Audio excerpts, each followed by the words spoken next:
안녕하십니까. 토막상식 코너입니다. 오늘은 경제 분야로 앞으로 돈 관리를 어떻게 해야 할까, 테이퍼링이란 무엇인가에 대해서 알아보겠습니다.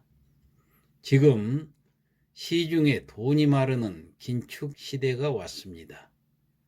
무려 12년간의 저금리 시대가 막을 내린 것입니다.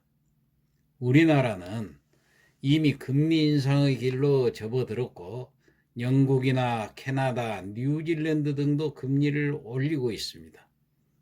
미국도 3월부터는 금리 인상에 동참을 하며 지금 이 인플레이션 상황으로 보면은 유럽연합, EU지요. 유럽연합 역시 금리 인상은 시간 문제로 보입니다.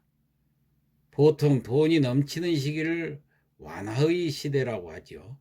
반대로 시중에 돈이 부족해지는 상황을 긴축의 시대라고 얘기를 합니다.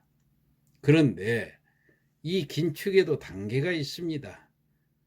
테이퍼링과 금리 인상, 그리고 양적 긴축 등의 3단계가 있는데 오늘은 그 첫 단계인 테이퍼링에 대해서 살펴보겠습니다. 그럼 테이퍼링이란 무엇인가? 먼저 테이퍼링이라는 것은 긴축의 첫 단계라고 할 수가 있고 이를 자산 매입 축소라고도 부릅니다. 원래 영어로 테이퍼는 폭을 줄인다는 뜻으로 양복바지를 줄인다는 의미를 가지고 있습니다. 그런데 긴축에 있어서는 양적 완화를 끝낸다는 의미를 갖고 있죠.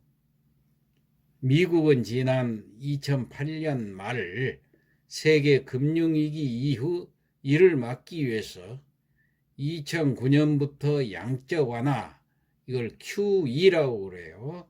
원어로는 Quantitative Easing이라고 하죠. 이걸 단행했습니다.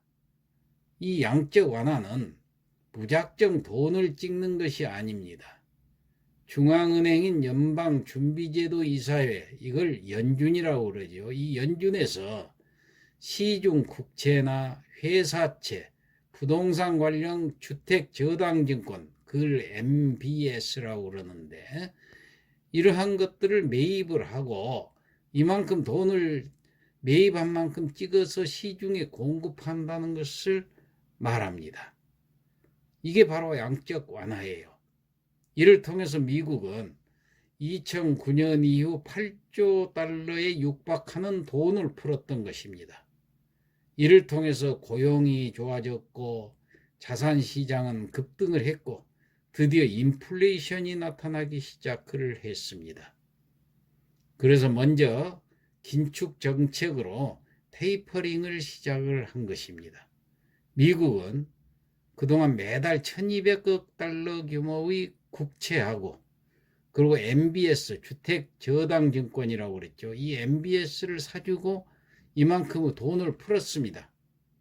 하지만 이제 매달 300억 달러씩 줄여서 3월이면 마무리가 됩니다. 하지만 엄밀히 말해서 테이퍼링은 본격 긴축은 아니죠. 일종의 보너스로 풀던 돈을 안 주겠다는 것일 뿐이기 때문입니다. 미국은 3월에 테이퍼링을 끝내고 바로 금리 인상에 돌입하고 6월부터는 양적 긴축을 시작을 한답니다. 이렇게 되면 우리 한국은행은 더 빠른 속도로 금리를 올려야 합니다. 특히 우리는 12년간 저금리 시대를 살아오면서 빚이 눈덩이처럼 쌓여 있습니다. 시중에 돈이 마르고 있습니다. 올해 부채 관리를 최우선으로 두고 일정 부분 현금을 확보하는 전략이 필요할 것으로 보입니다. 이상 토막상식 코너 경제 분야를 마치겠습니다.